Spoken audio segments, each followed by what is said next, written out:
Hello everyone, how are you? I hope you are all are fine. Today we are going to learn about the poem 1914 that is written by Philip Larkin.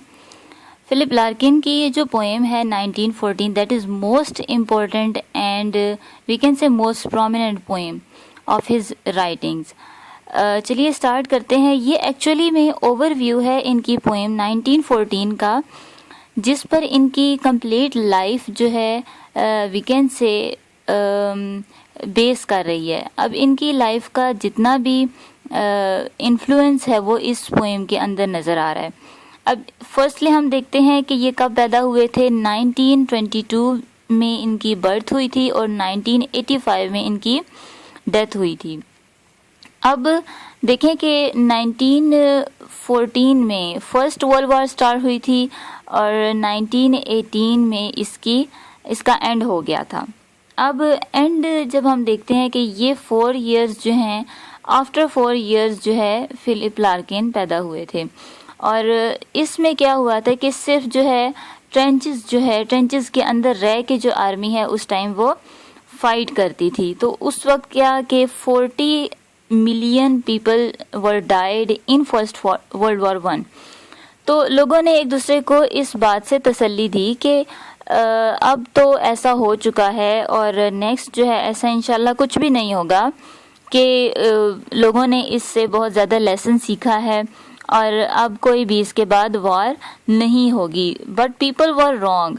उसके बाद अब हम देखते हैं कि Whitson wedding Philip Larkin ने अपना एक कलेक्शन ऑफ पोएम था, एक वॉल्यूम हम कह सकते हैं कि वो पब्लिश किया था इन्होंने 1964 में. 1964 में इन्होंने ये एडिशन जो है पब्लिश करवाया था अपना. और इसी एडिशन के अंदर, इसी पोएम कलेक्शन ऑफ पोएम के अंदर इनकी पोएम है 1914. अब इसमें कंप्लीट जो विटसन वेडिंग है हम अपनी आगे पढ़ेंगे इसको. 1914 इज़ अ नॉस्टैल्जिक पोएम. ये एक नॉस्टैल्जिक पोएम है. नॉस्टैल्जिक का मतलब होता है कि आप की लाइफ की जो हम कह सकते हैं कि आपकी लाइफ के जो दुख हैं या नेगेटिव चीज़ें हैं या जो आपको पेसिमिज़म की तरफ लेकर जाती हैं या आपको बार बार याद दिलाती हैं आपकी लाइफ के जो दुख हैं या आपकी सॉरोज़ हैं, कुछ ऐसी हम कह सकें कि जो आप कभी भी भुला नहीं सकते हैं, ऐसी चीज़ें हैं आपकी लाइफ में. ऐसे कुछ आइडियाज़ हैं जो आपके माइंड से निकल नहीं पा रहे. नॉस्टैल्जिक वो है जो आपको बार बार से याद आते हैं. तो उस हवाले से ये पोएम है. अब वर्ल्ड वॉर 1 में जैसे पहले आपको बताया कि 40 million people died, but world war 2 started in 1939. ठीक है. उसके बाद 1939 में क्या हो गया कि अगेन जो है वर्ल्ड वॉर स्टार्ट हो गई. 1945 तक ये जारी रही और एंड कब हुई, जब 80 मिलियन पीपल डाइड हो चुके थे. ठीक है. अब उससे डबल डिस्ट्रक्शन जब हो गई वर्ल्ड वॉर 2 में, तो ये एक और जो है उनकी अपनी आंखों देखा एक हाल था. किसका? फिलिप लार्किन का. लार्किन ने वर्ल्ड वॉर 1 के बारे में तो अपने पेरेंट्स से बहुत कुछ सुना था. ठीक है. क्योंकि नई जब इनकी बर्थ हुई तो उस वक्त 4 इयर्स हुए थे फर्स्ट वर्ल्ड वॉर को एंड हुए हुए. तो बहुत लॉन्ग टाइम पीरियड तक इसके असरात जो हैं वो इम्प्रेशंस जो है रहे फर्स्ट वर्ल्ड वॉर के. अब फर्स्ट वर्ल्ड वॉर फिर आगे हम देखते हैं कि पब्लिक जो है वो अफेक्ट हुई ड्यू टू एटॉमिक बॉम्ब्स. ठीक है. जैसे हम देखते हैं कि जापान में हिरोशिमा नागासाकी पर जो सिटीज़ हैं जापान के, उसमें एटॉमिक बॉम्ब्स गिराए गए और उस वक्त जो तबाही हुई थी ये हमने अपने किसी कोर्स में भी पढ़ा है. I think so first year या सेकेंड ईयर के कोर्स में है ये हमारे. तो इसके हवाले से एक काफ़ी लॉन्ग चैप्टर है. फिर हम देखते हैं कि world war 1 started from Germany. कहाँ से स्टार्ट हुई थी? जर्मनी से स्टार्ट हुई थी. जर्मनी ने स्टार्ट किया था इस वर्ल्ड वॉर को. और उसके साथ उसकी लपेट में कौन कौन से कंट्रीज़ आए? इंग्लैंड था, Poland, France, Turkey, Japan, America, Italy, all were fighting with Germany. ये सब जो है जर्मनी के साथ लड़ रहे थे. ठीक है. अब जब जर्मनी को इसमें डिफीट हुआ तो फिर क्या हुआ, उसके बाद एक इंजर्ड सोल्जर था, ठीक है, उसका नाम था डॉल्फ हिटलर। अब ये जो सोल्जर है ये था इंग्लैंड में, वहाँ पे हॉस्पिटल में इसने अपना इलाज करवाना चाहा और डॉक्टर से कहा कि मुझे जल्दी ठीक करें क्योंकि I want to go back Germany and want to learn fight for it. अब वो जो है नेशनलिस्ट बना, जिसने फिर एक नाजी कंपनी या नाजी पार्टी हम देखते हैं उसने बनाई, ठीक है। और उसका ये कहना था कि हम जर्मनी के हैं, हम जर्मन हैं और जर्मनी जो है सुपीरियर है और we Germans are superior to all other nations, ठीक है। उसने इसको प्रूव करना चाहा इस बात को। फिर वर्ल्ड वॉर 2 में क्या हुआ, रशिया थी एड इसमें, फिर अब जर्मनी ने इनके साथ भी लड़ना शुरू कर दिया। रशिया था, पोलैंड, फ्रांस, अमेरिका, इंग्लैंड और हिटलर, ठीक है, हिटलर यानी जर्मनी। अब इसके साथ जो है इसके अलायंस में जापान भी आ गया और इटली भी आ गया। उस टाइम ऐसा होता था कि जो है ना लोगों ने जो कंट्रीज़ थे, कंट्रीज़ के अपने अपने अलायंसेस होते थे, इत्तेहादी होते थे, उनके साथ कुछ जो है उनके पैक्ट होते थे या उनके माहिदे हुए भी होते थे कि एक तुम्हारे साथ अगर कोई कंट्री ऐसा करेगा तो मैं जो है तुम्हारे साथ उसके खिलाफ जो है उसके अगेंस्ट डिफेंड करूँगा तुम्हें। तो इस तरह से था। अब हिटलर ने सुसाइड कमिट की और उसी वजह से क्या हुआ कि सेकेंड वर्ल्ड वॉर एंड हुई। जब इसने की सुसाइड कमिट की तो तब जो है सेकेंड वर्ल्ड वॉर एंड हुई थी, ठीक है, वरना इसने ख़त्म करना नहीं था। यानी इतनी बड़ी इसके पास पावर थी, इतनी ज़्यादा फोर्स थी, मैन फोर्स थी इसके पास कि इसने ये जब भी कहीं भी लड़ने के लिए भेजता अपनी आर्मी, तो अपनी आर्मी के सिर्फ थाउजेंड्स में नहीं बल्कि लैक्स में ये लोगों को भेजता था। 10 लाख भेज दिए, 12, 13, 15 इस तरह से ना ये अपने लोगों को, आर्मी के लोगों को भेजा करता था। और यानी आम जो नेशन के लोग थे वो भी इसके कंप्लीट कह लें कि ट्रेंड पीपल थे, यानी आम इंसान भी बहुत अच्छे तरीके से लड़ना जानता था, ठीक है, जिसकी वजह से इसको नेशनलिस्ट भी कहा जाता है। फिर हिटलर का जो जर्मनी का था, यहाँ पर तो रशिया ने बहुत इसको यानी मारा, मारते मारते मारते वापस इसके बॉर्डर तक ले आए। जापान को इन्होंने इस तरह कंट्रोल किया कि हिरोशिमा और नागासाकी पर अमेरिका ने बॉम्ब गिरा दिए, ठीक है, वो भी कंट्रोल हो गया। फिर इस तरह से सेकेंड वर्ल्ड वॉर का एंड हुआ कब, 1945 में। These are most common points you have to learn and you have to write them in your notebook और you have to note them. अच्छा, अब थीम्स जो हैं वो इसकी पोइट्री में क्या थी इस पोएम में।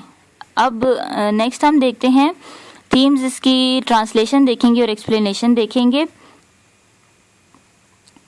ओके, पहले आपको मैंने थोड़ा सा ओवरव्यू दिया, ठीक है, इनकी लाइफ के बारे में। अब आपको पता चलना चाहिए कि क्या इन्फ्लुएंस था इनकी इस पोइट्री में इनकी लाइफ का, कि यानी इनकी लाइफ यानी आप कह सकते हैं कि बहुत ही ज़्यादा डिसअपॉइंटमेंट थी, यानी लोगों को तकलीफ़ में देखना, सौरों में देखना, ये इनके लिए एक परेशानी का बायस थी, ठीक है। अब थीम्स क्या हैं लार्किन की इस पोएम में जो 1914 है। फर्स्ट तो है वो डिसअपॉइंटमेंट है, ठीक है, स्ट्रांगली डिसअपॉइंटेड थे वो अपनी लाइफ से, ठीक है। डेथ की थीम है इनकी पोएम में, ठीक है, known as graveyard poet.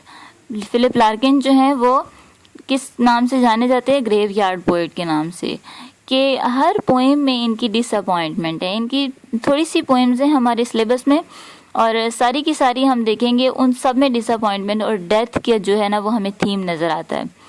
Fatalism, ठीक है, फेट होती है किस्मत को आप कह लें, ठीक है, कि जो इंसान की किस्मत है वो इंसान को उसी जगह पर ला खड़ा करती है जहाँ फेट चाहती है। तो ये जो है बहुत सारे पोइट्स ने, राइटर्स ने इस फेटलिज्म की थीम को यूज़ किया है अपने वर्क में। फर्स्ट जो है हम देखते हैं, एट फर्स्ट ही was influenced from W.H. Auden, then in serious poetry Thomas Hardy. Serious poetry में जो है ये बहुत ज़्यादा किससे इन्फ्लुएंस है? थॉमस हार्डी से। थॉमस हार्डी का एक नावल हमने पढ़ना है पार्ट 1 में, रिटर्न्स ऑफ द नेटिव। तो ये एक ऐसा नावल था कि इसमें आप कह लें कि जो लैंड है ना, नेटिव लैंड है जहाँ का इंसान रिहायशी होता है, वो इंसान को वापस अपने ही एरिया में ले आती है, चाहे इंसान कहीं भी हो, वापस उसे अपने एरिया में या अपनी नेटिव लैंड में खींच कर ले आती है अपने नेटिव को। एक इंसान एक जगह पर पैदा हुआ है और फिर वहीं पर पला बड़ा है और अर्निंग के पर्पस के लिए वो कहीं आउटसाइड जाता है, लेकिन फेट जो है वो उसको वापस उसी जगह पर नेटिव बना देती है कि वो वापस खींच लाती है अपनी तरफ। तो ये जो है थॉमस हार्डी के उस नावल में है। तो ऑलमोस्ट यही थीम है उनके वर्क की। नेक्स्ट हम देखते हैं फोर्थ जो थीम है वो है पेसिमिज्म। ठीक है, पेसिमिज्म होता है कि किसी चीज़ से बहुत ज़्यादा उकता जाना और उकता जाने के बाद नेगेटिव जो थिंकिंग इंसान के माइंड में रह जाती हैं, वो पेसिमिज्म है। ठीक है, होपलेस इंसान को होना। पेसिमिज्म का जो एक्चुअल मीनिंग है वो है होपलेस।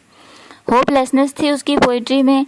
फिर 5th नंबर पे आ जाती है नॉस्टैल्जिया। ठीक है, नॉस्टैल्जिया जैसे मैंने आपको पहले भी बताया, एक सॉरो की, किसी कोई दुख इंसान की लाइफ में ऐसा होता है या इंसान की पूरी लाइफ में ही ऐसा कुछ सीन होता है कि इंसान उसको भुला नहीं सकता।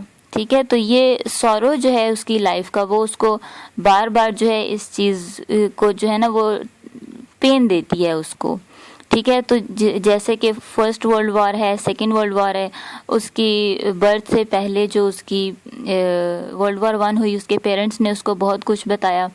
फिर वर्ल्ड वॉर 2 जो है वो खुद उसने अपनी आंखों से देखा। फिर टोटल इस पोएम में 4 स्टैंजाज हैं। फर्स्ट जो 2 हैं वो अर्बन लाइफ पर बेस करते हैं, सिटी लाइफ पर। ठीक है, और सेकंड जो 2 स्टैंजाज हैं वो रूरल लाइफ, जिसे हम कहते हैं विलेज लाइफ। ठीक है, कंट्री साइड हम कह लें इंग्लिश की लैंग्वेज में। फिर 6th जो थीम है वो है नेशनलिज्म, के पोस्ट वर्ल्ड वॉर लोगों का किस किस्म का था पैशन,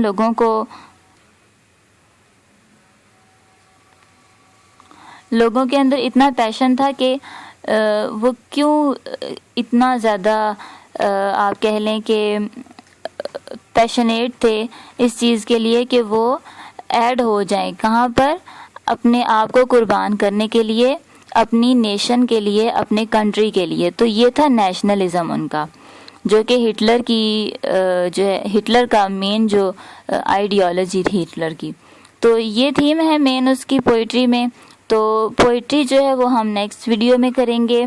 अगर आपको वीडियो पसंद आई है तो लाइक कीजिए, शेयर कीजिए और सब्सक्राइब कीजिए, और लाजमी कमेंट बॉक्स में अपने कमेंट्स भी दीजिए। Thank you so much. अल्लाह हाफिज़।